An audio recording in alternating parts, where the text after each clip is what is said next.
the day I learned how to play guitar was the day that my songwriting went to another level, because then this became my favorite instrument to help me figure out how. So then I sat there and I was like, the young man standing laughing, but he knows where the shoe did. So, and then it became a song. And so these are different ways, which the one that I do not really like, which has actually gotten me hit songs, some of my biggest hits, is the one where people ask me to write a song for them. I do not like that at all. And that's come, because that's not what I do. People think because you say you're a songwriter that you can just say write on demand, like write for me. I can't, it's not what I do. So I remember Olusegun, which is the wake up, the how do you do song, which is like the good morning song, which is very popular, one of our most popular songs. Somebody on radio asked me for a song to wake people up in Lagos. And he said, write the song in Yoruba and one in English so that we can use them to wake people up in Lagos. So I went to him and I wrote, good morning, sweet Lagos, something like that. And then I wrote in Yoruba. But when I was going to record Jangbala Jugu in 2002, I decided to merge the two songs and they became the one song that is so popular now. And so even though I didn't like the process, I didn't like the person asking me to, I did write it eventually. I produced the work and the song became a hit. And then lightning struck again a few years later, in 2006. A gentleman that some people here will know, in fact, most of us here will probably know, named Tunde Kelani. He's a filmmaker. He's a very famous, highly accomplished, leading Nigerian filmmaker.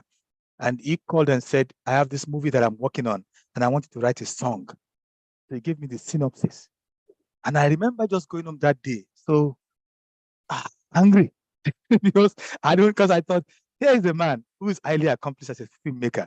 He's thinking that I'm this highly accomplished songwriter. He's put me on this. I don't like, how am I going to write a song that's going to be good enough for him? It took me weeks, but eventually I went back to my song books, and I do have a lot of those song books, songs that I wrote from, say, 1980 to date. I have all those songs, number 1, number 2, number 420, number like. So I went back to that book and started flipping through, looking for inspiration. And one of the oldest melodies, a melody I had written in 1978 or 79. Wow. I found it there. Yeah, I was a child, and I found it there. Da, da, da, da, da, da, da, da, da, da, da, da. So I made the song, but I wasn't sure it was going to be good. So I gave it to him, and he was just like totally, shocked. And later he said later, at a public forum, that it was the first time he had given somebody a job to produce film music for his movie without the movie having been finished, right? So I didn't get to watch the finished movie. All I got was the what do you call it now? The synopsis. I just got like a sheet of a 1-page. I got a 1-pager, and he said, "This is the first time that I've given somebody just." And then he goes and writes some music that seems to have been made for every part of that movie. And my head was swelling like, yeah, I did it, but please don't come again. Because I don't like to do that. So, but that song, Ukwakufo, Lamentation for a Broken Pot, became another massive hit. If I start that song at a concert today, everybody goes crazy. So these are the processes how I write songs. Fascinating. Now, is that because the movie itself became popular, or that everyone knows that song? Was the movie? Well, the song took on a life of its own.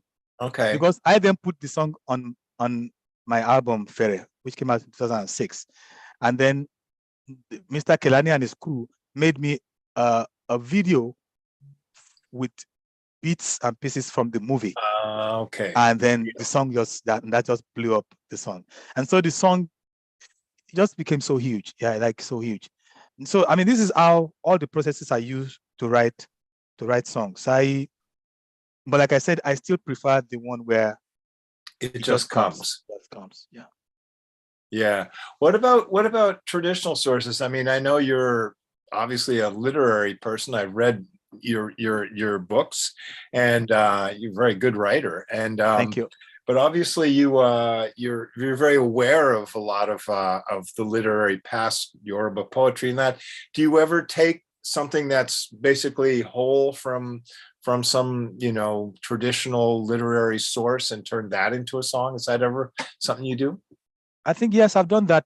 Not as much, not a lot, but I've done that a few times.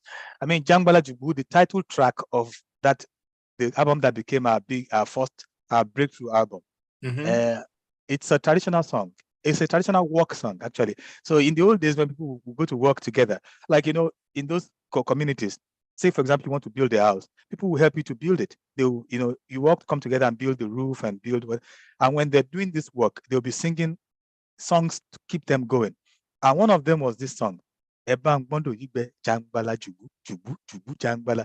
Just like, come help me kind of gather this water or whatever, And it's just the Jubu Jubu is just the sound, like the goggle sound that, like, it's onomatopoeic, right? It's like the sound that water makes when you try to take it from one, say you're gathering the water with a pot into another pot or something. That's just the sound. And but that's the old song. That's the old song. It's a one line or two line song. Ebang Bondo Igbe. Yeah, it's one line. Ebang Bondo Igbe. The refrain is Jangbala Jubu Jubu Jubu Jangbala. That's it. What I did, and I've done that several times. What I did was then extend the song. Then it becomes a proper, I don't know, 2-3 stanza song. Then so I've added words to it. I've extended it, which is, I think, how it used to be in old Africa, which is how. So you don't just say, I am the songwriter, I have done it, the work is done. I think in a lot of the artistic practices in those days was you brought one line and then it became something, and then somebody will come along and add a second line. And I always like to think this is what we mean when we say folk music. It's the people's music. We can all add to it. we can all sing it. We can all be part of it. So, and I've done that with another song. What's Abuki Oshi in one of the or in Sandbender. So I've done that a few times where I take a song that's like from our Yoruba folk tales, or and then I add more and I create music around it, and I twist the words, I bend the words here and there. So I've done that. But the other thing is, am I borrowing from tradition, even just ideas, even just tendencies, ideas? Yes, maybe not consciously, but I do know that. For example, in our recent Olumuyiwa album, there's a song that's called Eni Sungbalaja. It's a track, is it 14? Track 14. He's the one that has the kind of guitar thing, like a little it's nice. Yeah, I remember that. Yeah. So, but anybody hearing that will think that I've taken this from the Ifa Coppers, that I've taken this from the but because there I'm basically mimicking when they will say, so said the oracle to this person who came to ask for solutions to his problem. The oracle said, go and do this and do that and do that. And so I've used that kind of pattern to write that song, saying, I'm trying to remember, just to remember the words so I can say it properly. The head makes pleadings for the head. The head has made some sacrifices or whatever for the head. The hand does the same thing for the hand. Yeah? Which is what the oracle said to he who slept soundly. And it was from Balaja, he who soundly slept, who's looking for understanding, to understand life. Yeah? Where is the, what is the whatever for the roaring river or whatever, so it's asking questions about life. It wants to understand what its purpose is. So, but I've tried to use that the traditional poetry style of Ifa to do that. So I do adopt all those things. I use them. Well, with all those methods, I guess that helps explain how you're so prolific. So many songs. Let me ask you about your band, the Roots Renaissance Band. I know that the history of live bands in Lagos is a complicated storied affair, and now, from what I understand, they're sort of coming back into fashion a bit, but it's very difficult and to to put on shows with a live band like that. As I say, I was very happy and privileged to see your band live. It was one of the few real live bands that we saw during that time. You know, a lot of the performances now are not like that. But you live in two places between Canada and Nigeria. What are the challenges, and how do you go about maintaining a band like that in Lagos with the life you have? I always feel for my band members because I know that it's possible to think if this man was sitting around there, then we could play more often. But I always ask, what would we play? Weddings, birthday parties, child naming ceremonies, you know? But that is not what, I mean, if you pay me well, you have to pay me really, really well. I do those things, I've done them, but you have to pay me really, really well because I'm not a wedding musician. I'm not a wedding musician. I'm not, you know, and I remember a few years ago, one of a gentleman who's a lawyer. He was actually one of Fela Kuti's lawyers, young lawyers in those days, and he wanted us to play at his the burial ceremony of his one of his parents. I can't remember if it's his mom or his. So anyway, and I when he called me, I was like, "Are you sure?" He said, "Yeah, I want you to." But I said, "What am I going to sing there?" He said, "Your songs." I said, "You want me to come and sing The Young Man Standing Laughing?" He said, "Yes, the song, your song. I want to come and sing those songs. I don't care if people don't dance. I don't care if they don't like it. I'm the one contracting you. Come and sing your songs there, like a proper concert." So we went there and we sang. Of course, I had to adapt because I knew, even though he had said that, you get, and it was like one of the interland, you know, like a town. They will not understand. They will just be saying, "What kind of nonsense has this man brought here now?"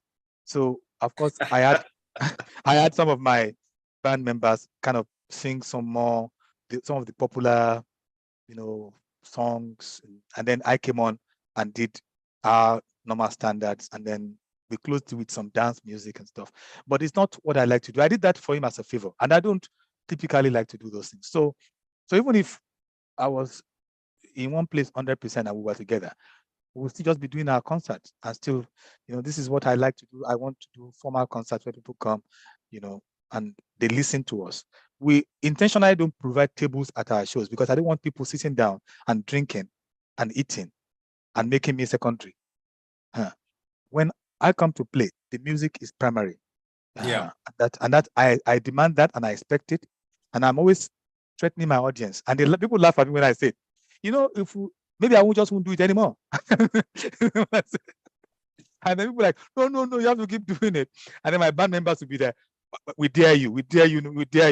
Because because I mean, we've been together. Some of them have been with me now for 20 years plus, and I think they understand what we do, and the fact that they're all, the good thing is that they don't just play with me, they play in other places. Many of them play in churches. Some of them actually have other jobs. We have someone who works with the state government. Some of them are teachers, music teachers. So they have other things that they do, you know, to make money. So when we come together, this is special now.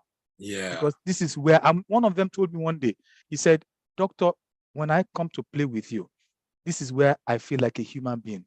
On stage, Nice. I'm respected." Yes, because when we go on stage, it's like the love and the adoration and the respect we get from the audience. It's amazing. And it is.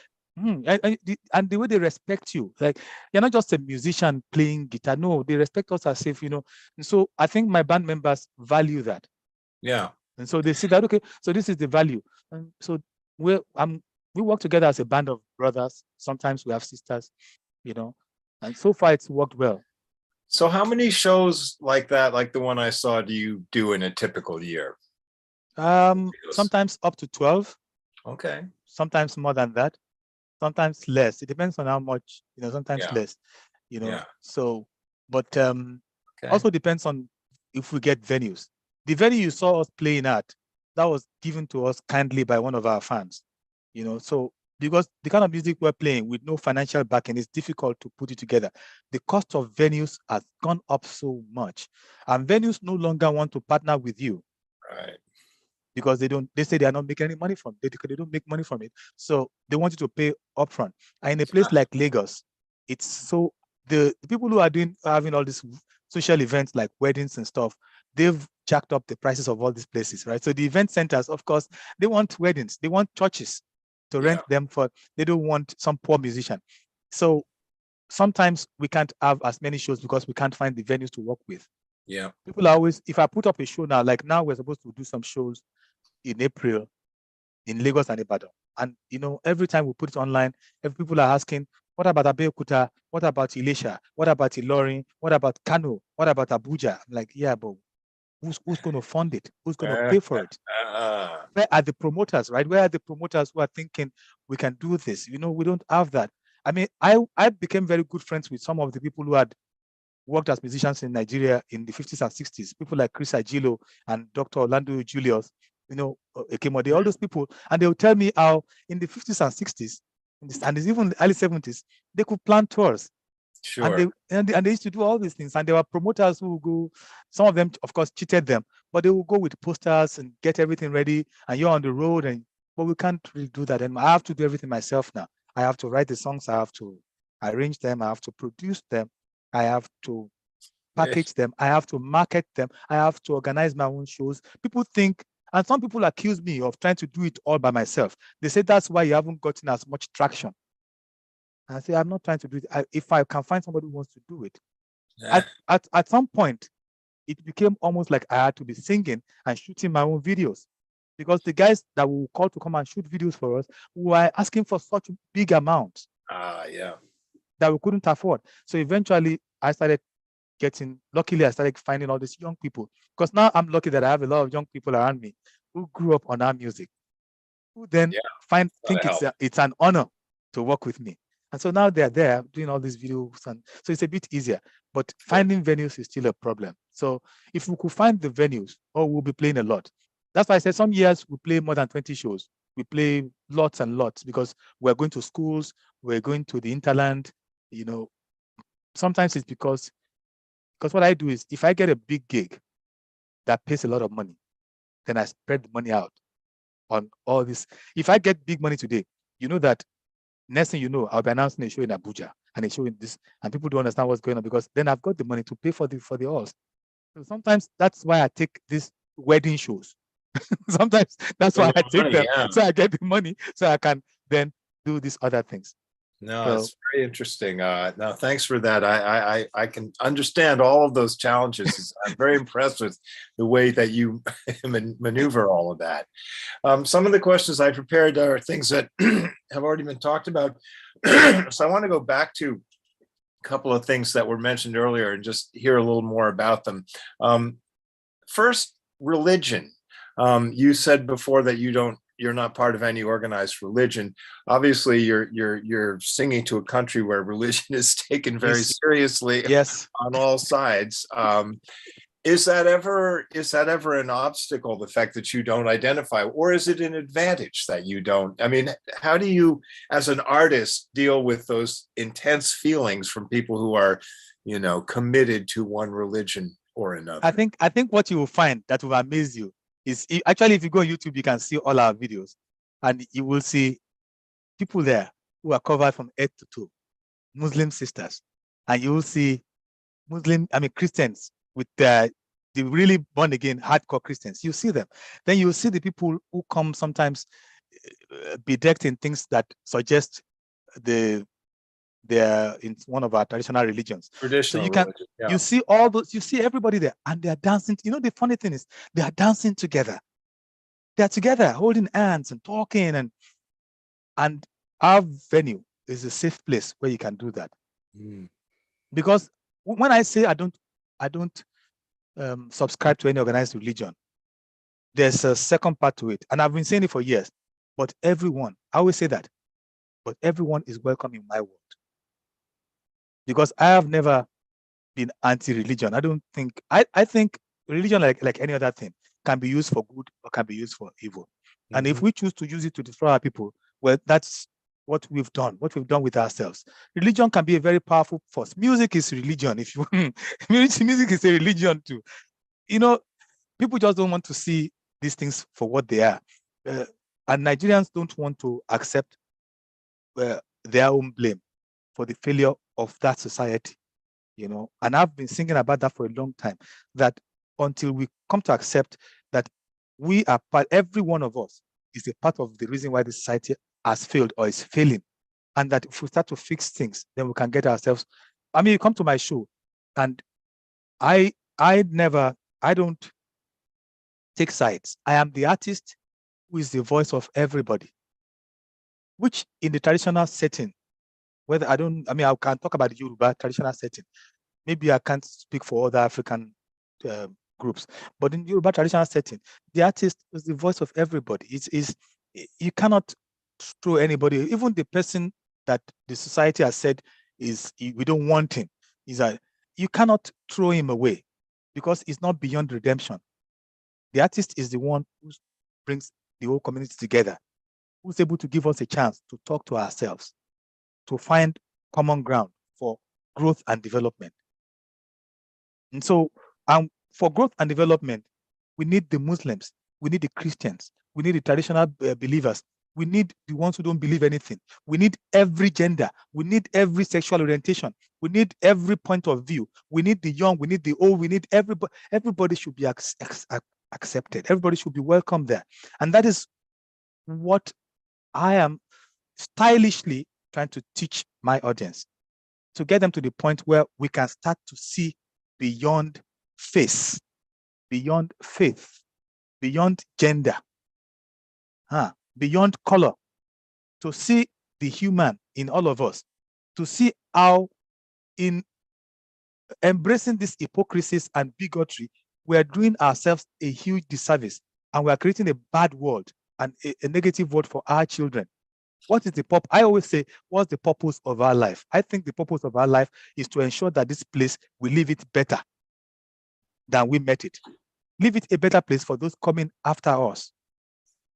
So, and how do we do that? How do we do that?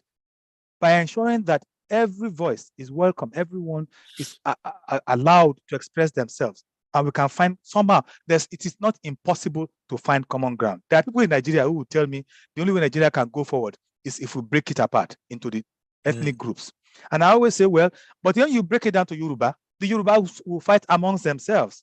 They've always been fighting amongst themselves anyway. And if you break it down to each town, people will fight based on villages. You always have to find compromise. You always have to find that common ground. However you put societies together, and so with our music, which is not, you could call it non-aligned. With our music, it gives everybody a place where they can come and be free. Everybody's welcome. That's great. That's great. I'm almost out of time here, but I just want to touch on one more thing that I found so interesting. You said you talked about how you like to cut through other people's illusions and hypocrisies, and you went right for your mixed feelings about Fela and his music, which I thought, that's almost like blasphemy and a lot of, because our people like to say, oh, we all love Fela now, but when he was there, how many of them really loved him? How much time? I think that's so interesting. And then you talked about how the West embraces Fela, and so he becomes this huge. This is the same way anything in Nigeria is. Everybody will tell you, oh, Wole Soyinka is such a great writer. Ask them how many books of Wole Soyinka have they read.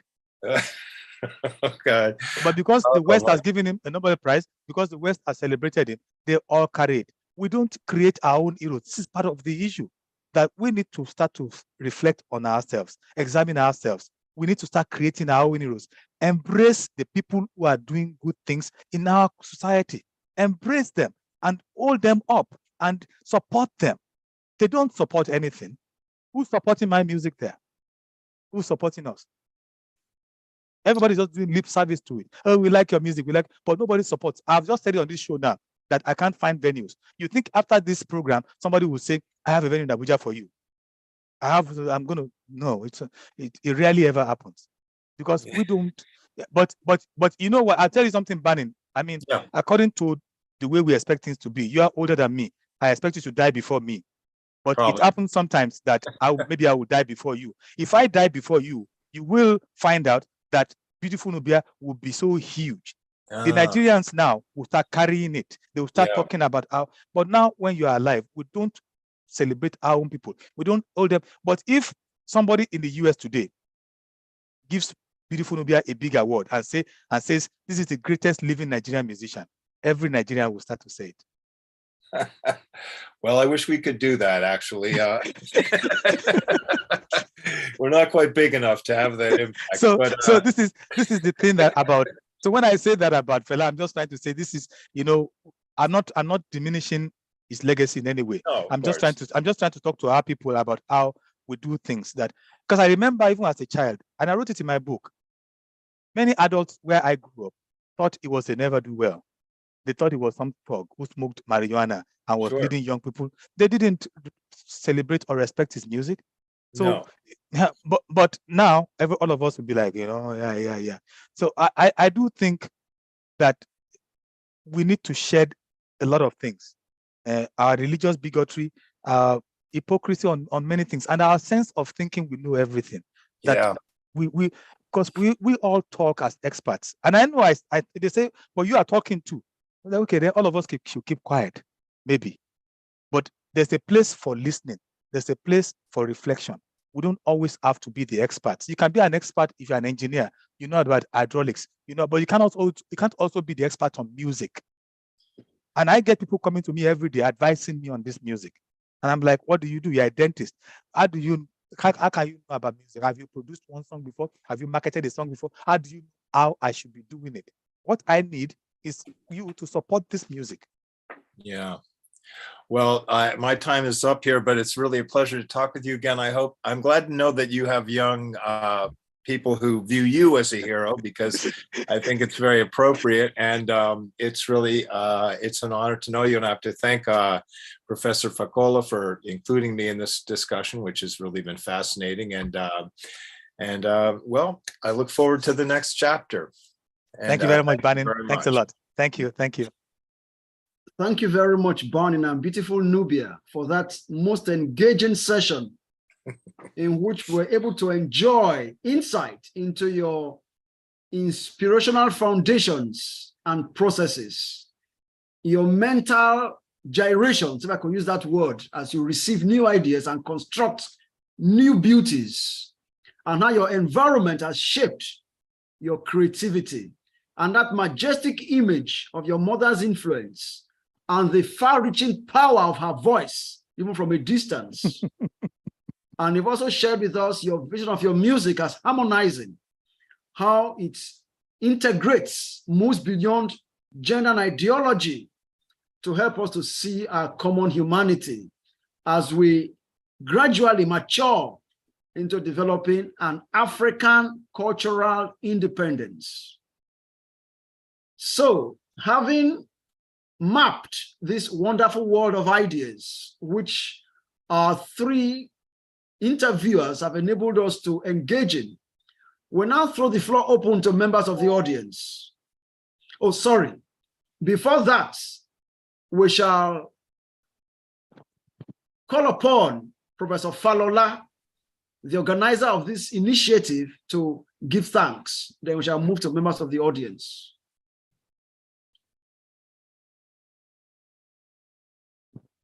I will close with that. I will close with the thank you, not now. Okay. So thanks, Prof, for allowing the members of the audience to come before you. Now I will call, I've taken note of all those hands I raised up. So on my screen, I'll take it in moving in a clockwise motion, and I will let you know when I'm ready. So could we please have Akintunde Oladipo? Are you ready?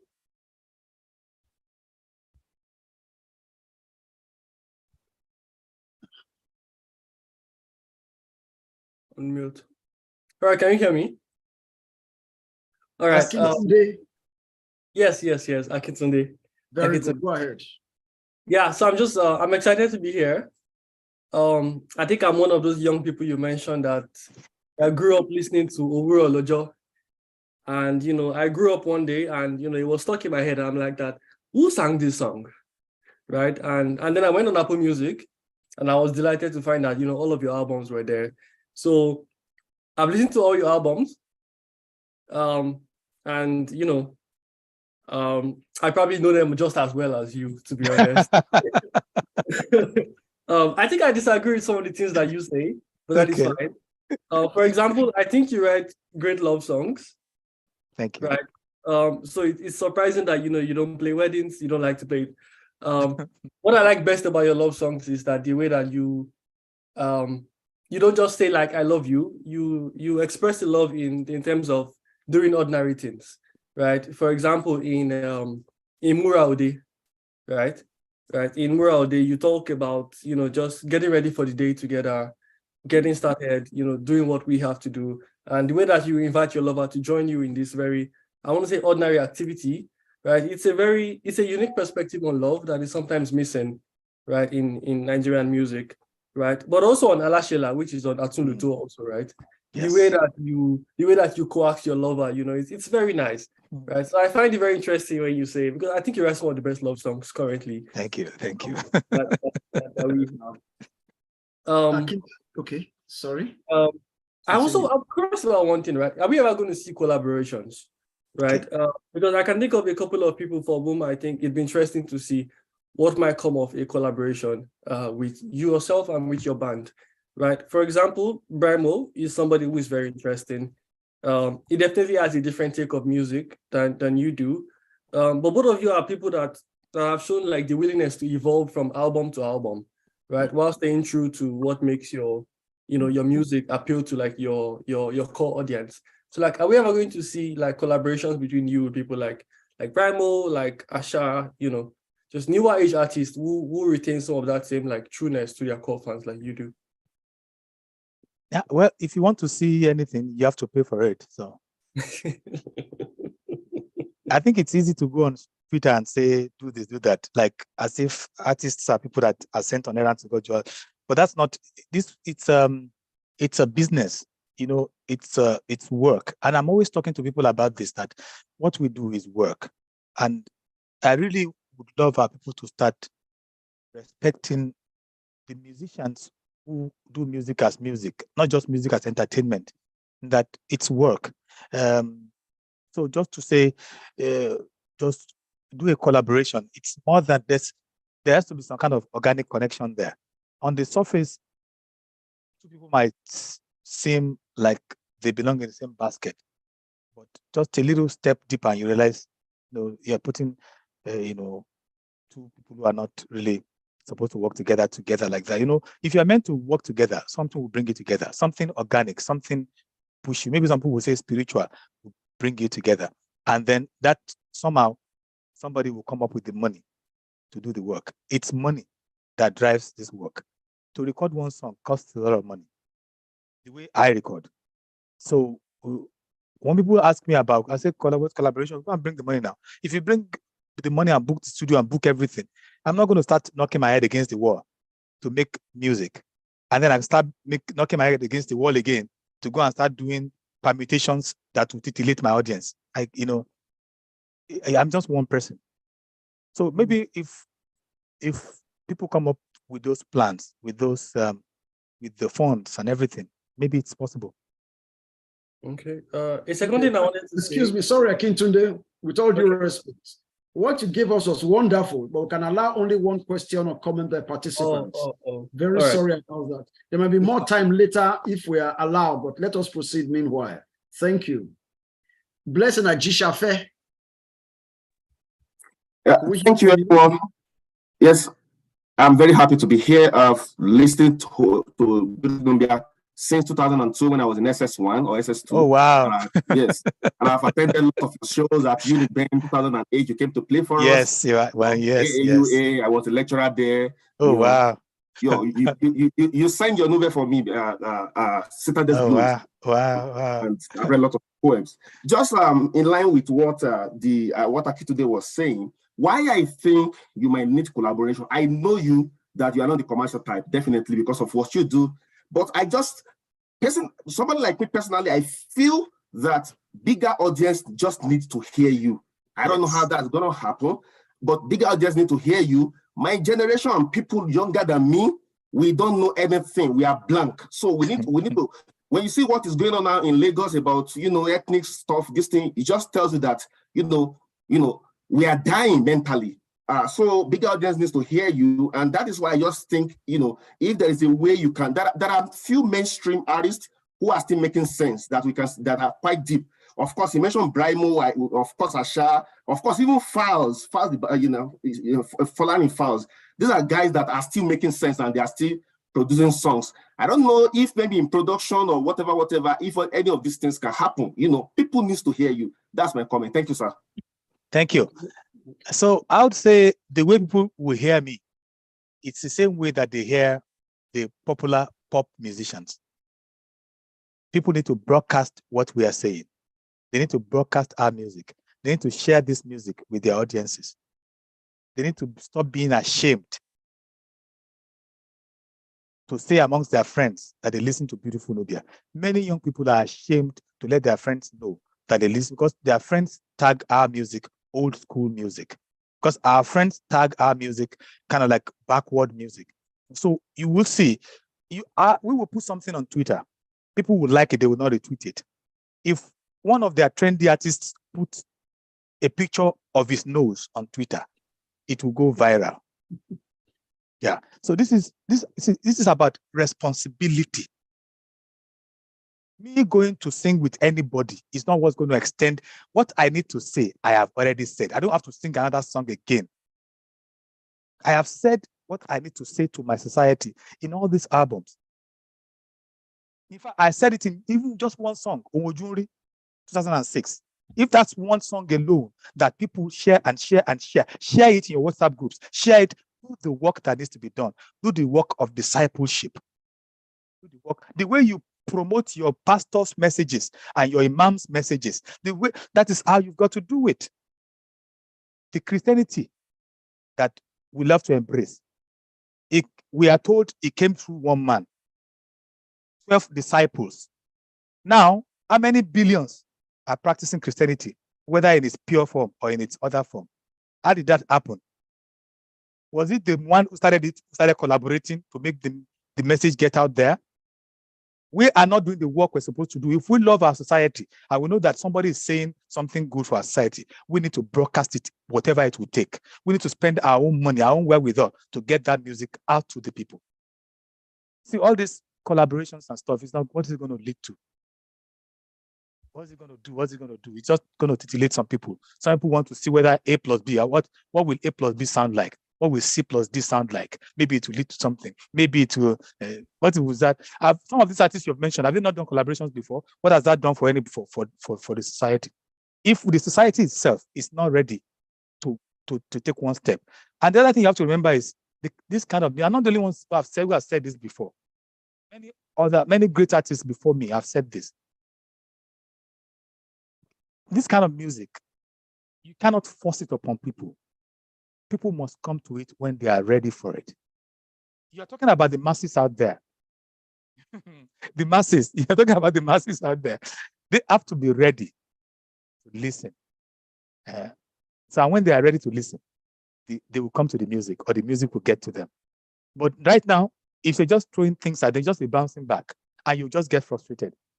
But that doesn't stop you from doing the work of discipleship. Our fans who are listening to this, our fans, when we put up that we have a show, somebody shares it. You can, after this broadcast, go to my Facebook page, Beautiful Nubia, go check it. Sometimes they would like it, but they will not even share it. You will think they don't know how to do that. They know what to do. So my theory is that maybe they're just ashamed of us. That we are playing this Yoruba music. They don't want to be associated because they are trendy. They are doing the things that are moving, and they want to share what the guys who are playing Madison Square Gardens, what the guys who are winning Grammys, they want to share what these people are writing. They don't want to share what this kind of small local old man music, but they don't realize this is where their salvation lies. This music is where their light that will guide them to joy and happiness. This is where it lies. So, but you, our friends, have to do some of that work. So I'm throwing it back to you. I'm not saying we're not going to do your collaborations. I'm not saying that too much, but I'm sure that's not the solution. Thank you very much. Could we hear from Baba Aye? Thank you very much, beautiful Nubia, and Thank you, sir. the interlocutors, and thanks once again, Prof. Tia, for this opportunity. I've followed your music and poetry quite closely, and I always say this is a beautiful mind. And the question I want to ask, I want to take 3 threads from the discourse thus far to weave the tapestry of that question. I was happy when Barney spoke of when he asked for someone that sings, a conscious music of consciousness.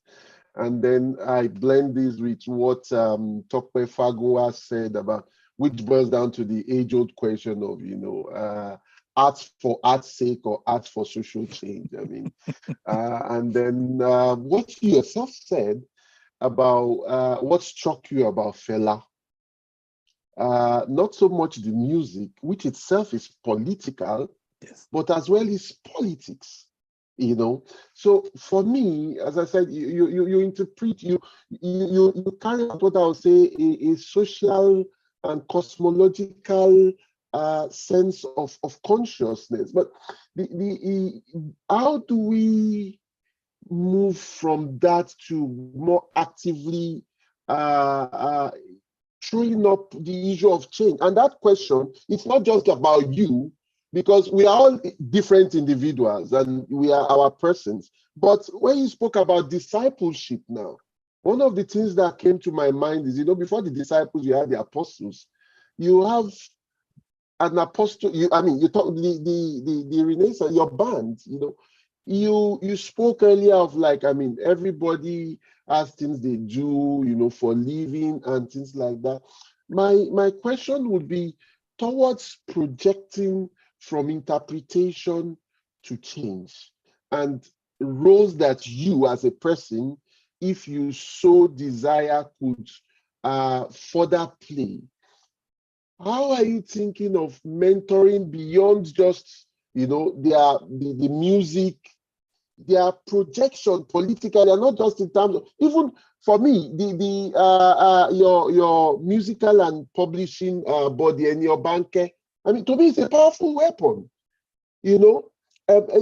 Writing, pushing, building folks that believe in, that are touched by your music, to take a step forward to building the Nubia, not now Nubia as in a person, but Nubia as in the Renaissance of Africa for the 21st century, based on emancipatory ideas that are inherent in your music anyway, but also praxis that bear these emancipatory ideas. Thank you. Okay, I'm not very sure I understand the question. I love everything you said, but I don't really get the question. How do we, these ideas that I have kind of put out in music and in my books, how do we make them active? Is that, or that's because I don't really, because but if that's what you're asking anyway, then my answer would be that, what I have done and what I'm still doing is creating the things that I put out there. They were done actively. They weren't done with me sitting in an armchair. I have made huge sacrifices. I can stand sitting in front of you like this, and you think, oh, maybe it looks great. I have made huge sacrifices to be able to make that music.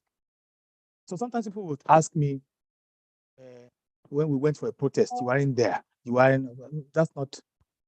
When you do protest, if I believe in what you're protesting about, if it's something that I believe, if I think this is how we should go about it, I will be there as just a regular individual, not as beautiful Nubia coming to lead you. That's not. But beyond that, my job is to squeeze the ideas out of me, out of a process of self-denial, a process where I have denied myself of a lot of pleasures to keep doing this music, to bring people together in order to be able to influence them to become influencers in society. That's my job. To create music that can sensitize large numbers of people. Now, beyond that, whatever we have to do beyond that, well, we have to see the first step. We have to see people actually start to spread these messages. Then we'll take the next step. But until you start to see those changes, like with Enio Banke as a label, we've produced other artists. We produced Baba Chris Ajido on that label. We've tried to produce other young artists. We produce a festival every year. Trying to bring people together to share these ideas. So, I think if we want to see the activism or whatever that we want to see, it has to first, our people have to imbibe the messages. It's going to take a while. I think that's what I talked about earlier on, how we want quick change. The change that we need in Nigeria, it's going to take a long time. And so we are sowing the seeds now. I hope that satisfies. I'm not sure. A bit, eh? Thank you. Thank you. Thank you very much. Cool. Olabode Bironke, please share with us at this point.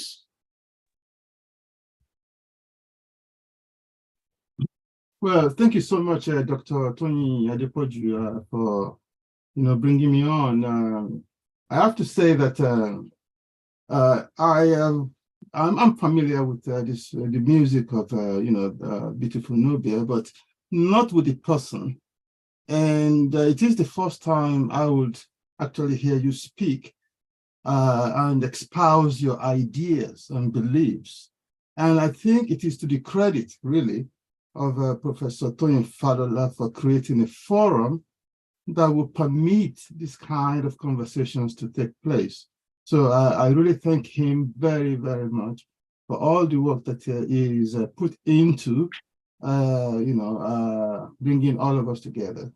I have to say, I was also kind of impressed by how you navigated the questions that Professor Aziz was posing to you, which in essence was basically asking you to place yourself within the culture industry, to assess yourself. And the candor with which you did that was impressive to me. Thank you very much.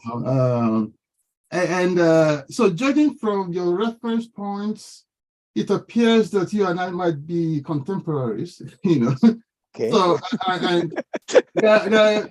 there's a question I have kind of been, so I have two questions, There's a question that has been worrying me, for some time, and I will need your help with it, which is, so I look at the landscape of the culture, since my, childhood, and try to assess the changes. Now, how do we describe the changes that are taking place in the culture? And I was kind of wondering, from your standpoint, as a producer of culture, as a musician, how do you kind of describe the transformations, for good or for bad, since you entered, onto the stage? So I'll stop at one question because I see that I got a text that I have to stop. So that'll be the question. Oh, well, things have definitely changed for the worse. Changed, I don't even know if things have, we're in a very deplorable state,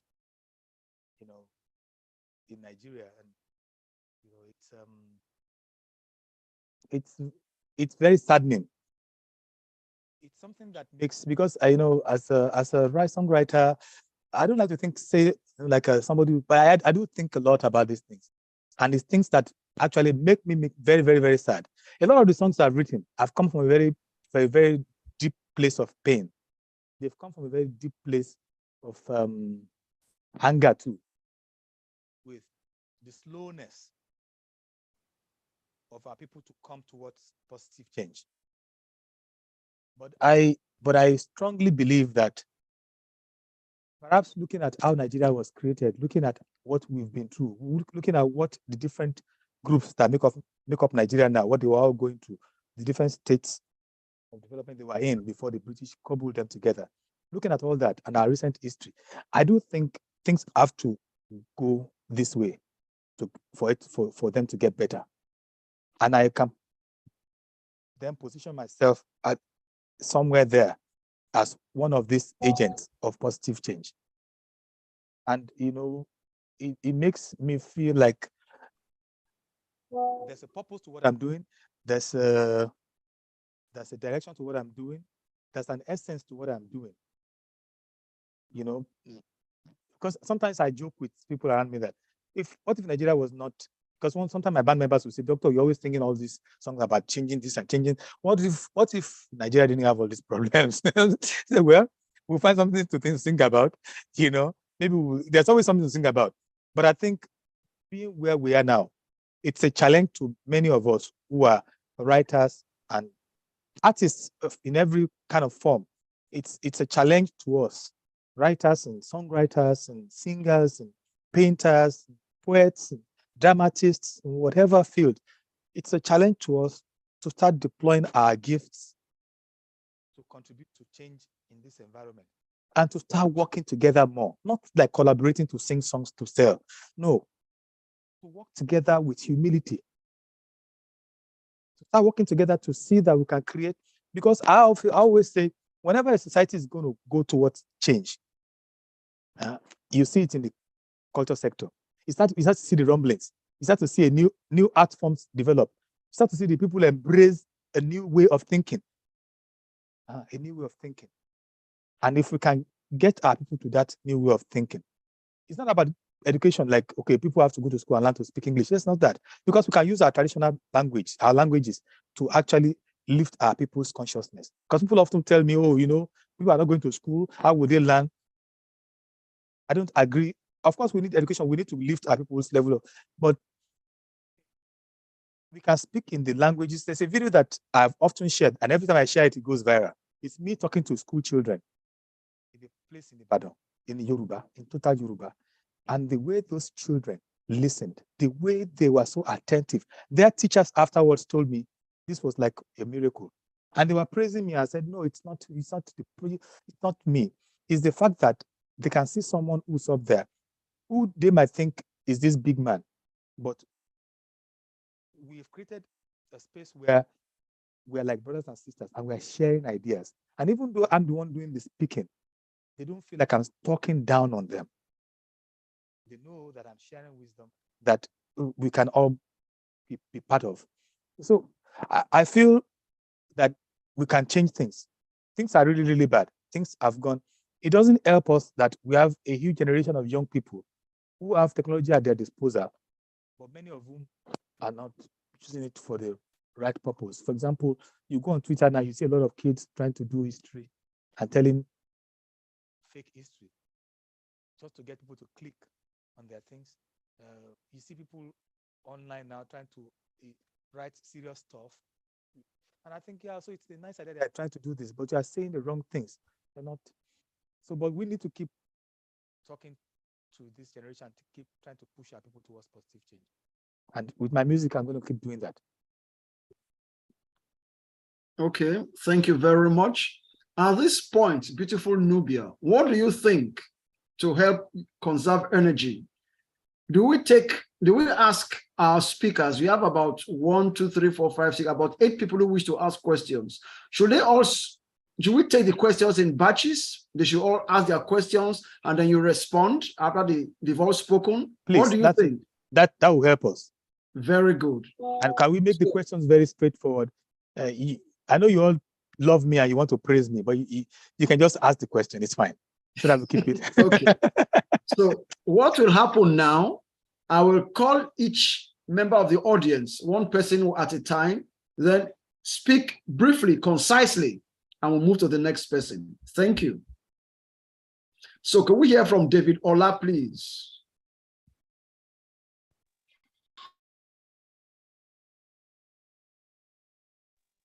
Can you hear me? Yes. Yes, my name is David Ola. Beautiful who know me as Sonya Ola. I sang with his brother, Nigerian Akinlolu. We got him an award together. He will know me as Sonya. Thank you so much for the wonderful inspirations. I've been with you for a long time. And one of your lines has taken me around the world. Tears are for babies, worries are for fools. Life will always bow down to the man with faith. Exactly. That is my line.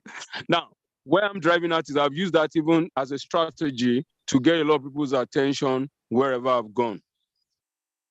And that is one thing that we can drive. My question is simple, sir. There was a time I was trying to create what I call a ripple or a re-echo system of your content. And I was trying to get some a cappella guys to do your song and then do them in a cappella and then re-echo them to the audience that you can reach out to. Now, how visible is that? Because I know there's a lot of copyright to that. There's a lot of copyright that needs to happen to that. I remember talking with Bemi to see and then see how we can work that out. He's also in the UK with me now. So we're still thinking about it. I spoke with him just so, please, sir, is there anything to do a kind of re-echo? If there's none, how can we reach your, say, your media content? So I will begin to re-echo the element of your content. It's very viable. I'm a communicator and I've had the privilege to work with USAID. But we want to let's re-echo that. So that's just my question, sir. Thank you so much. Thank you very much, sir. Thanks a lot. Thank you. Can we hear from Olamide Idowu? Thank you for the opportunity. I believe you can hear me well. Beautiful Nubia, I've been sending a few things to you now, and I know you are reading it. It's not a question. I will introduce myself, and I believe so much in collaborative work. Change is a process where we have to do so many things together. You are doing a great job. I've never seen you before. I've seen a lot of people. I know Rockway Winla, he knows me very well. We're in at the same time. I know Shegun Adefila in Lagos, from whom I got your number. And I've been trying to reach out to you. I'm the global coordinator of a Do It Right Africa initiative, where we are promoting our culture and values, trying to see what we can do together. You are doing a very great job, and I've been shipping, retweeting, trying to see how we can support you. You are very clear with that. It is the number of people you are able to reach that can make the impact and the change that we need. Well done. I will get Thank in you touch very with much. you. Okay, that's it. Oh, okay. Thank you. Well done. Thank you. And thank you very much. Thank you. Thank you. Can we hear from Gbemisola Adeoti?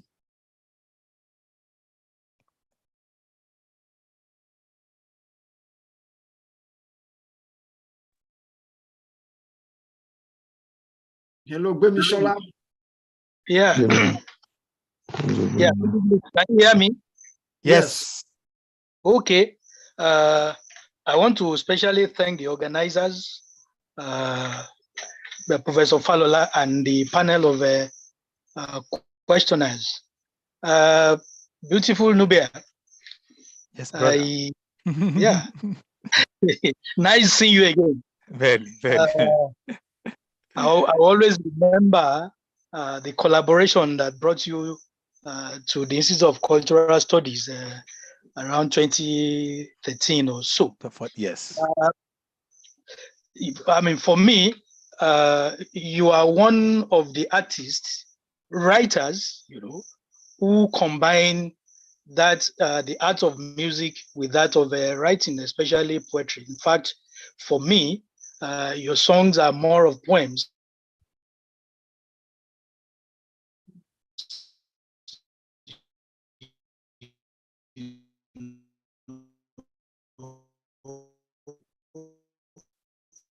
Than universal. One thing that we're trying to do at that time at the institute was to get you on board as the institute as an artist in residence, through which students in drama, in African languages, and of course in music will be able to interact with you and benefit more from your experience. In fact, it was going to be a kind of a school to street, connection. From the discussion so far, emphasis has been on how to influence the younger generation through which that change, that desired change that we're seeking can be achieved. So I would like you to maybe in one of your homecoming, in your homecoming, subsequently, if you can see how you can collaborate with the Department of Music to give maybe seminars, lectures, so that the students will be able to gain from that practical experience of the field that you have in abundance, and also they can get inspired in their studies. And there are so many of them around in Ibadan, in Lagos, in Ife, in Ilorin, and so on and so forth. You can see, consider these as parts of your nursing the next generation project. Thank you very much. Thank you very much. Keep on doing well. Thank you. Thanks a lot. Thank you. Could we hear from Fashola Oluwagbemiga?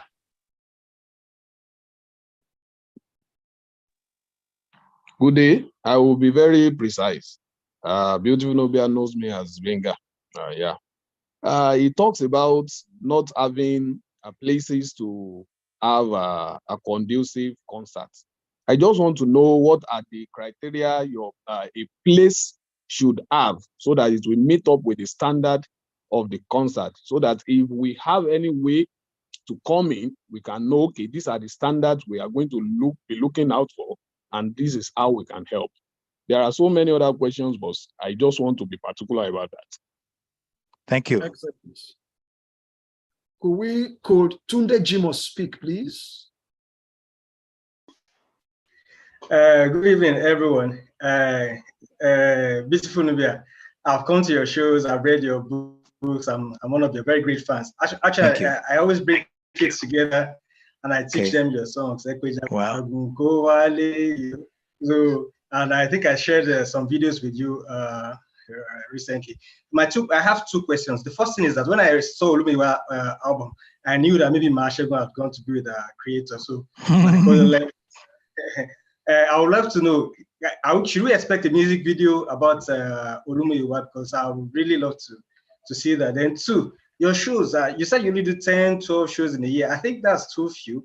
I think some of us who, every time, sometimes the last show I came, I was in Ibadan, I had to travel down from Abuja because, we don't get to see you often. So every time we think we have an opportunity, we try to maximize it. So please, if you can do more shows, and then some your distributions as regards your books and CDs. So yes, we know we have Apple and stuff, but some of us are still old school. I still have your CDs here, so I would love to know, if you can improve on some of those distribution channels, and then the music video. Should we expect Olusegun video? Thank you. Okay, thank you. Thanks. Could Ademuyiwa Olatoye speak, please? Thank you very much. I want to thank Professor Falola and other members of the organizing committee. My name is Wale Ademiwa. I started listening to you when I was in College of Education. That was 2001. And the first time I listened to you, I was like, yeah, what have I been missing? Now, let me go straight to the, see, we cannot overflog the place of collaboration because that is the language of 21st century. It may not be collaboration with people, other artists, but we need to collaborate with media and technology to spread this gospel. Some people have spoken about this collaboration, and somebody said we are dying, which is true. There is need for us to engage technology, especially in media, to both localize, because even at the, we can't say at the local level, everybody's aware. Okay, we are losing our language, and also to globalize. So please, let's engage media, let's engage technology, not just you putting something on your page and anybody that the page will just like and share. All of us, we need to come together and extend this gospel. Thank you very much. Okay, that's beautiful. Thank you. Yeah. Could we please hear from Joe Lolo?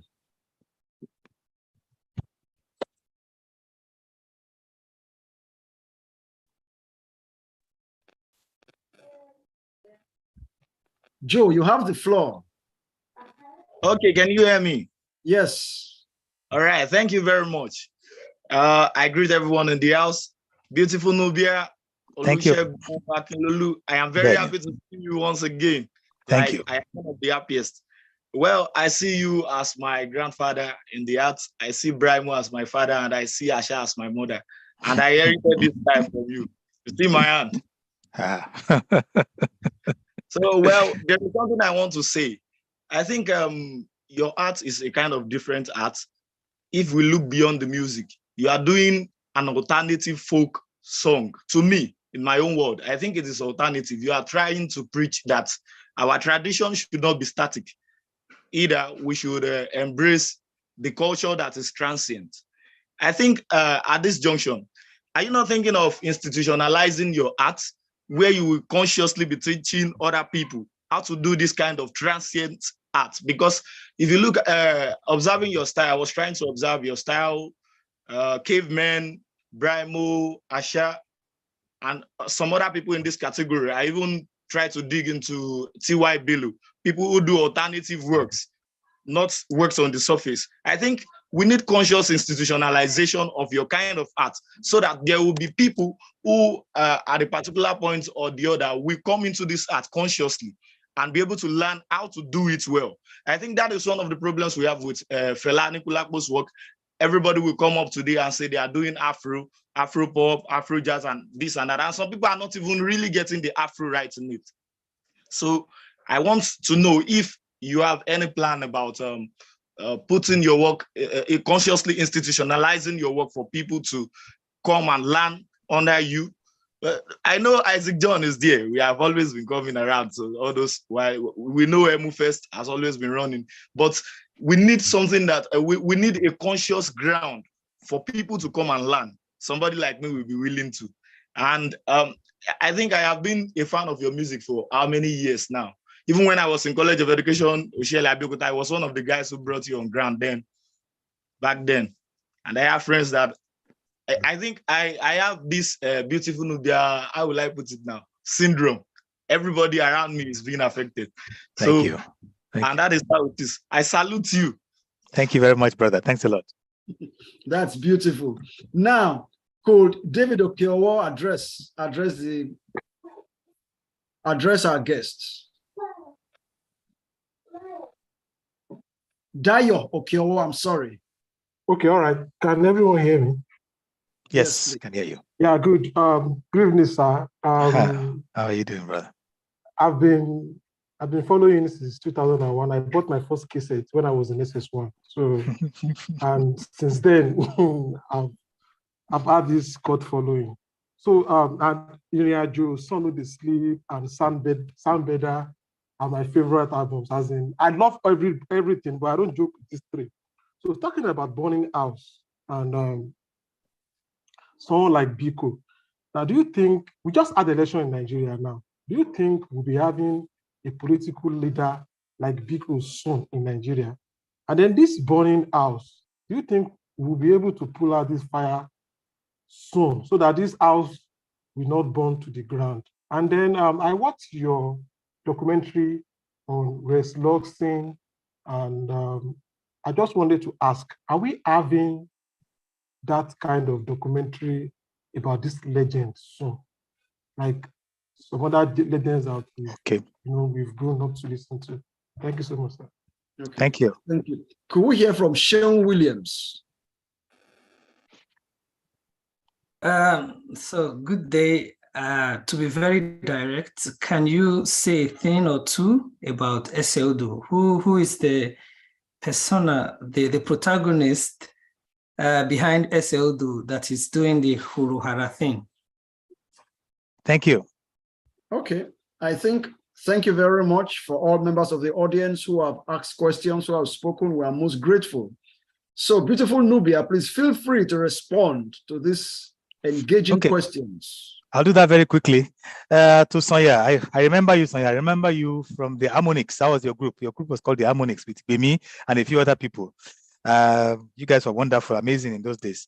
The feasibility of covering our songs in an a cappella form or in any other kind of form, of course, that's available. People have been doing it. You just have to write us at eniobanke@gmail.com. That's our email address, eniobanke@gmail.com. If you want to just write me after this, I'll give you email address anyway. And then you can just write our manager there, and they'll set you up with the forms you need to fill and give you information for doing that. Mr. Olamide Idowu, thank you very much for your engagement. You just made a comment. That was very nice. Thank you. Please keep doing what you're doing, promoting our works and sharing all our social media posts and stuff like that. Professor Adeoti, thank you for that. You mentioned when we came to, I think it was 2014 actually, that 2013 was when I brought Baba Ajilo to showcase his book and for us to put his books in your library.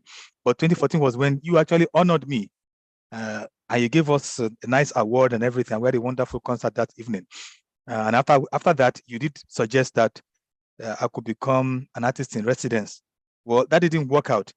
But definitely, if the music department gets in touch with us, we've been talking with them. Is it Dr. Kalejayi? Or we've been talking to somebody anyway for some time, actually, about putting up a show. You know the way we always operate, that at OAU, we've come to OAU for many years, where we write the Institute of African Studies, or is it Cultural Studies, and we'll write the music department or the Students' Union to see if we can collaborate to do a show there. All the shows we've had at OAU, there's been very few that we did on our own. Usually it's always been in collaboration with a department or with the Students' Union. So definitely we're open. I'm very open. I love the idea of teaching young people, of giving people a window into what I do, because people have to carry this on. Some people always ask me, are your children going to sing like you and take? I said, why should it be my children? Everybody out there is my child. In our traditional culture, everybody is my child. And there should be people out there now who are listening to what I have done, who should be able to take it further, who should be able to do something better than what we have done.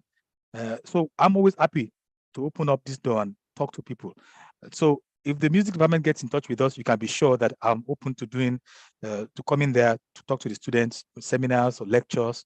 And I've done that with some other schools in the past. Benga Fashola, I remember you very well. You used to come to a lot of our shows in Ibadan. I know you. I remember you. You asked for the criteria that we request, that we need for venues.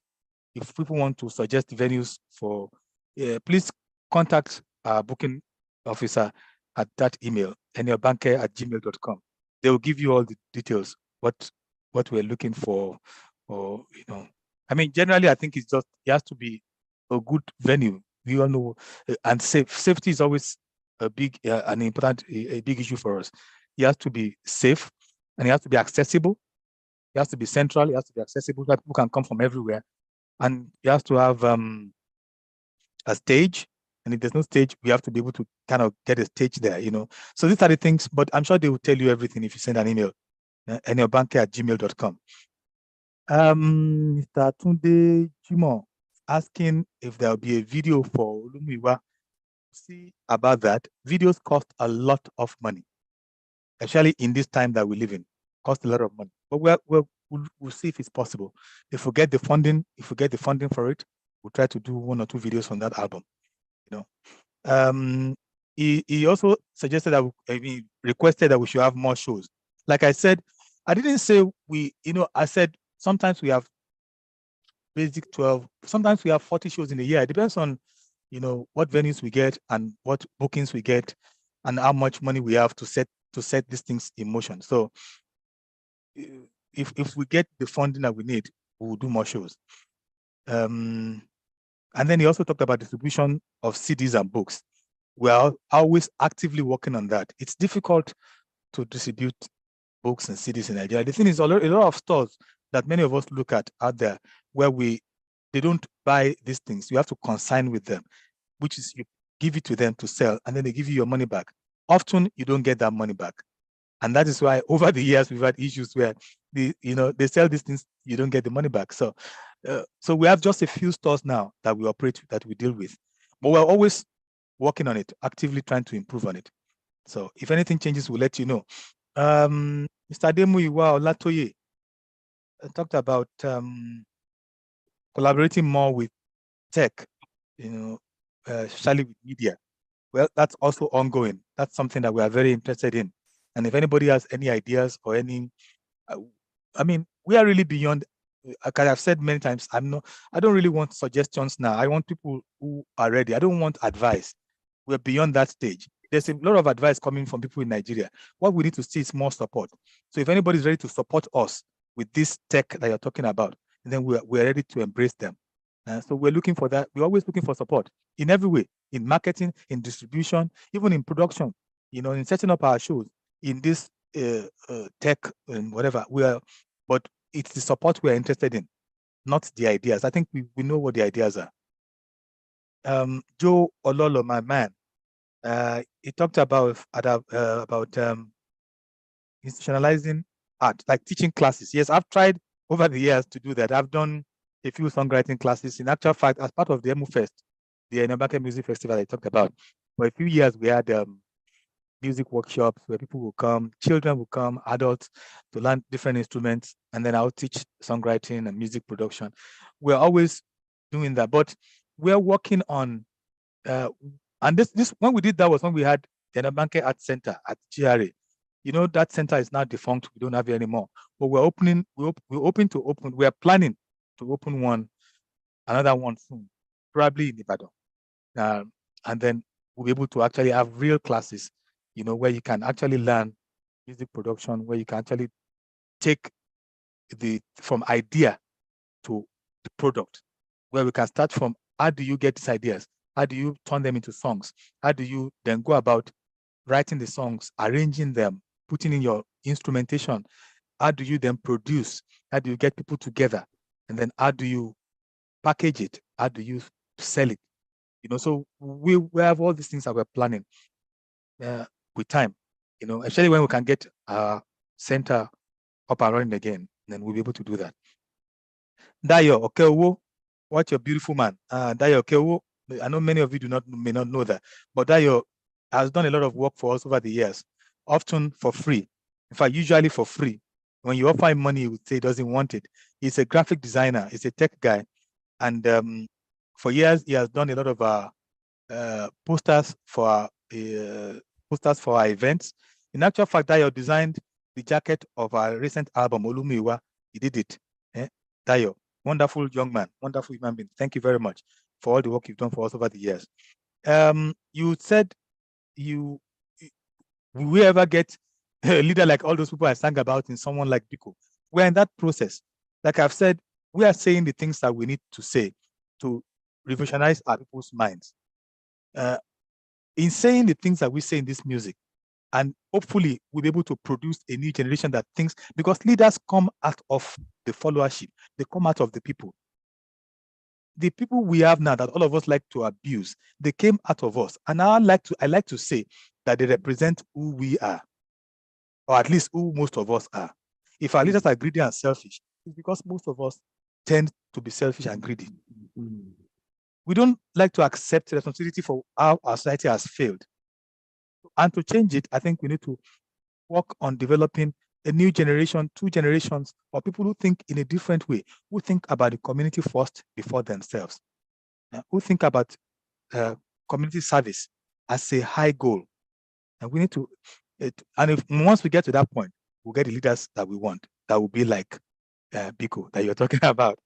Burning House that you mentioned is a song about the environment, but it also could be a song about the country, right? It talks about how people in their negligence, in their greed, in their consumption, consuming, they're destroying their own environment and destroying the future for those who are coming.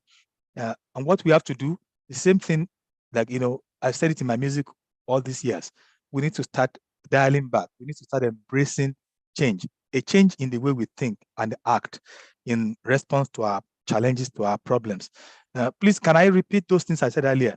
Those values that I think it's important for us to embrace and for us to teach our children and for us to put out there, that the values of truth, of honest work, of courage, of perseverance, of patience, of humility, contentment.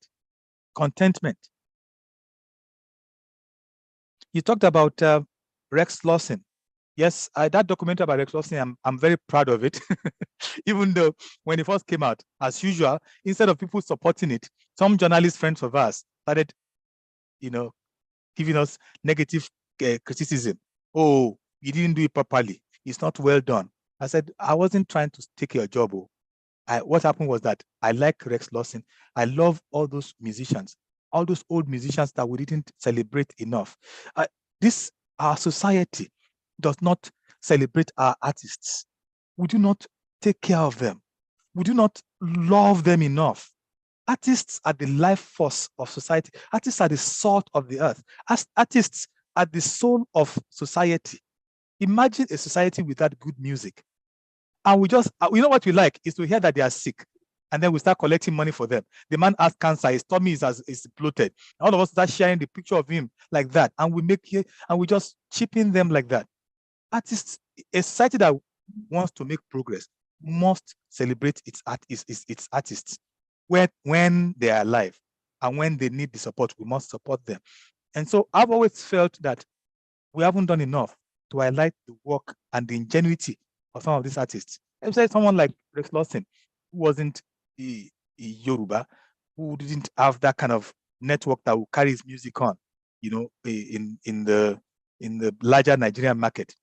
So I went to Buguma, where his birthplace and his burial place. I went to Port Harcourt, where I was lucky to still meet people like Sonny Brown, who's late now. Sonny Brown is and Baba, the conga player, who spoke to Tony Odili, the old, and he's still alive. 90s, still playing that conga. I met those two musicians and others, and I met Rex Lawson's daughter, and all these people that I met and talked to them. Then I came back to Lagos and spoke to his contemporaries and those who had taught him, people like Chris Ajilo, who had trained him, and people like Orlando Julius, who, Orlando Julius was his friend, and other people like that. And Baba Chief Femi Esho, the CEO of Evergreen Music, who was a fan and who has a huge collection of all this high life music from the past. So I talked to all those people. I made that documentary. For me, it wasn't about being pretty. It was about telling a story. And I'm happy that people like you, Dayo, and other people love that stuff. And I've been trying to do others. Since then, I've talked to Abaji Mishola Anke. Recently, I talked to Mr. Angela Abodering, who was a connector between many artists in the 60s and 70s. So I'm actively doing this. I'm always looking out for who I can talk to, whose story I can tell, because I think those stories must be told. But others should be telling those stories too. We don't have to wait for when we have all the money to make a pretty documentaries, for example, don't have to be pretty. Don't forget that. Documentaries are not like movies that you put on net. No, documentaries can be made in any way. The important thing is to tell the story. Somebody might tell you that I'm saying nonsense. Tell them that I have a diploma in documentary making. And I listened to experts in documentary making who talked about this, who have done a lot of groundbreaking work. They don't have to be pretty. The important thing is the story. So if you, Dayo, or any other person out there knows a story that they want to tell, take your phone and go and tell this story and put it online. We're extending knowledge. We're teaching our people. Finally, to Sheung Williams, who asked about, that's the last one. S.A.O.D.O. S.A.O.D.O. is a song from the album that, the one that came before Olumuyiwa, that's Uruhara. S.A.O.D.O. says, méjì ló mọ̀, ó mọ̀ tẹ́ni tó mọ̀ méjìlá, ohun mẹ́rin ló mọ̀, ó mọ̀ tẹ́ni tó mọ̀ mẹ́rìnlá, wá ń ké, wá ń pariwo.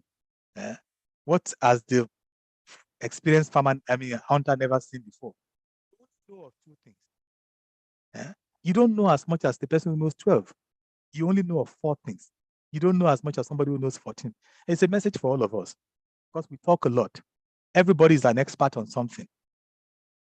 The most direct one that comes to me are people always coming to advise me about music, but they don't know anything about the music industry, about the business. They've never produced any album. They've never run anything. They don't go and advise medical doctors. They don't dare go and advise engineers unless they are engineers themselves. But they think they can advise musicians, because musicians are what? Because we are people that just step on? Because we just make music? I don't just make music. You have to respect me and respect what I do. What I do is work. It is honest work, and it is important work. It is influencing thousands and millions of lives every day. It is very important work. So you cannot just come and advise me unless you have experience in that field. But you can come and support me. I'm very open to support. So SLDO just talks about general. It's not about me or anything. It just talks generally about us. Because sometimes there's a song in Akwejo, that Gege, where I said, it takes the wisdom of the young, the old, the males, the females, every gender. It takes the wisdom of everyone. The people you think are low class, the people who think they are the elite. It takes everybody's wisdom to build society. Yeah? So in the same way, this SLDO in the way is saying you are talking too much. You think you know everything, but there are people who probably know more than you. So that's what it is. Thank you very much. Yes, that was absolutely fantastic. A wonderful journey through the life, history, vision, and achievement of a great artist, a powerful singer, songwriter, author, and other things which he has shared with the world. I wonder if at this point, Professor Toyin Falola, the primary organizer of this event, will want to speak with us.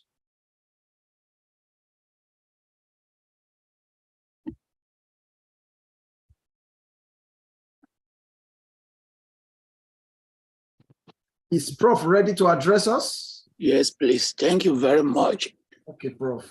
You have to forgive my voice. A few of you know that I had stroke. Sorry, Prof. I was supposed to cancel this event and cancel that of Kunle Afolayan, but I said I will not cancel it.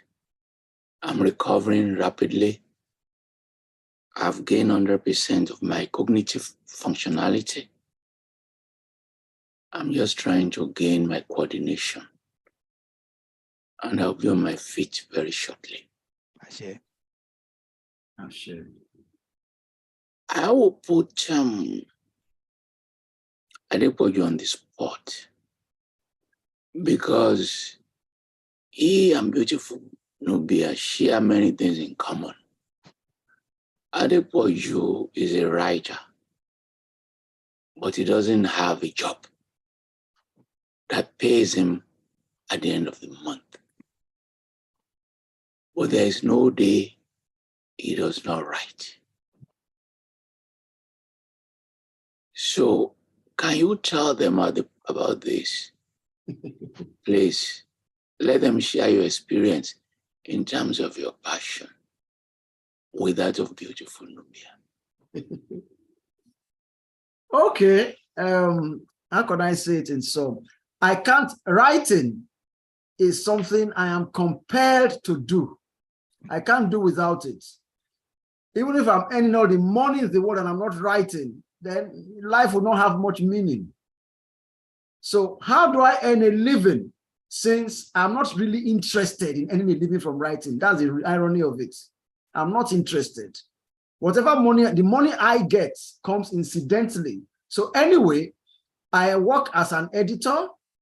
I work as a writer on contracts. I also work as a publisher. So I earn a living from those things. But I don't write primarily because I don't write because I want to earn a living. I earn a living incidentally to the process of writing. That's how it works for me. It's a kind of compulsion, something I cannot help. I just have to do it. Well, thank you very much. And I follow your writings and you've written about me a lot. We are very grateful to members of the audience. Richard Joseph, the distinguished political scientist, is just coming back. He sent me a message about how terrific this program is. We are very grateful. And when beautiful Nubia mentioned Tunde Kelani, you are probably not aware that he was in the program. Oh, wow. Okay. Joined us, as well many as others. And you probably do not know Baba Aye, who was asking you questions about activism. No. That's Nigerians, one of Nigerians' most preeminent socialists and activists. Oh, wow. I could see that you don't know him. Mm. And what he does is to say, how do you turn your project into politics? Okay. How do you turn your project into political mobilization. Fagwa will interview you. He's sitting in his joint. You can see the background. Fagwa, you want to talk about your place? Maybe you can come and play there. Prof, I was just wondering if I would have the opportunity of saying that. Now you have. Now you have. Go ahead. Well, Nubia, we have a very small place, but of course, central and vibrant, with a touch of culture. So much, me gives a whole ambience of the entirety of what I believe you stand for and what you believe in and what I do. Those small, but we do have all necessary sound equipment.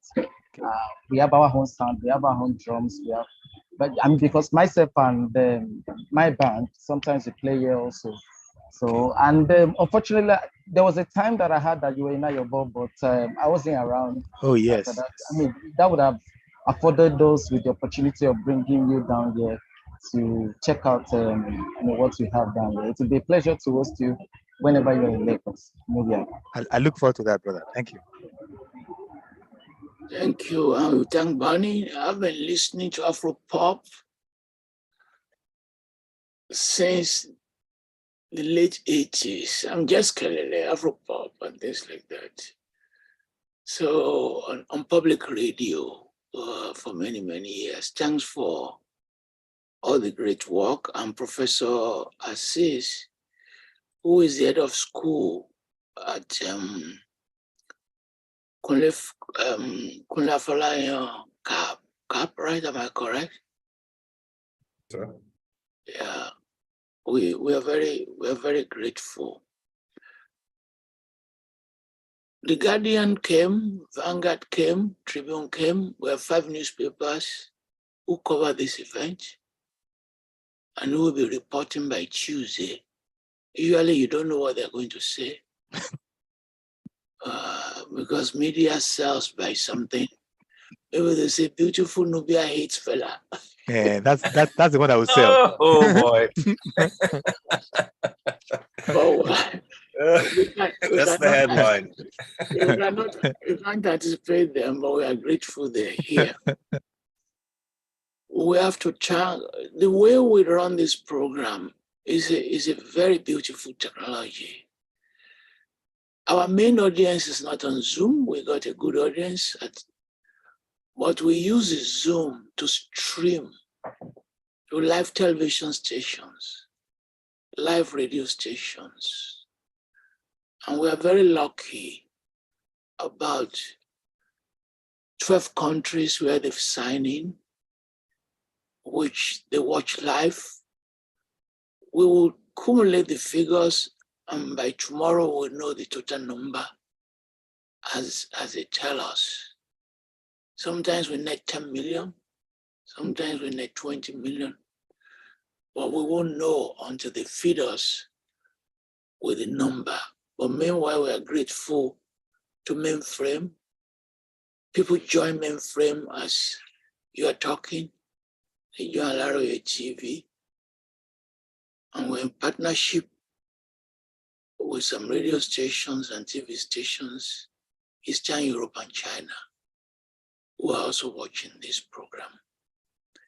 Finally, because I've lost my energy now, we thank beautiful Nubia. And you'll be surprised that this is going to become a teaching tool.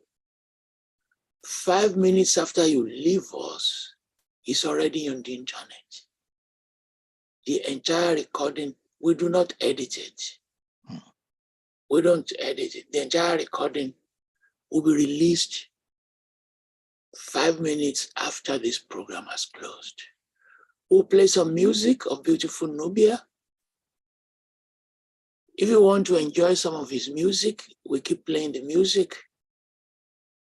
And until we meet again, the next person we are going to interview is the daughter of Kwame Nkrumah, who will be talking about his father, like Fagwa talking about Pan-Africanism and activism.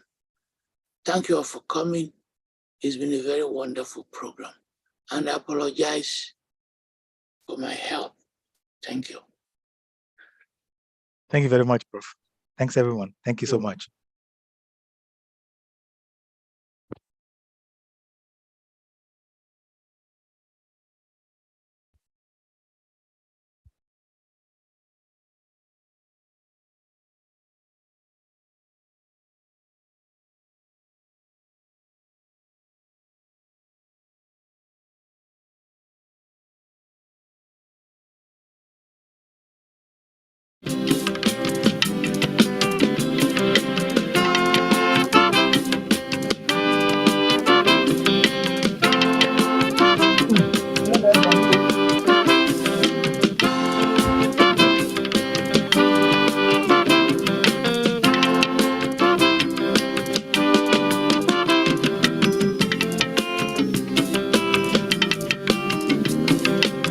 In my journey through the world, over land and over sea, I see different cultures and different people's ways.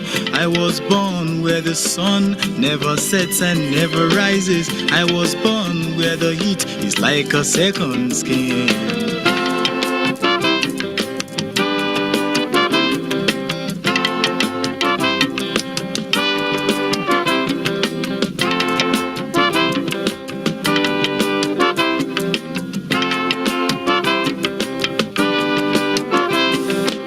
Children crying on the streets, automobiles are making noise, the land is growing dry and weak, spirits dying low. The forefathers are calling me and never tire, never weaken, the pride in me is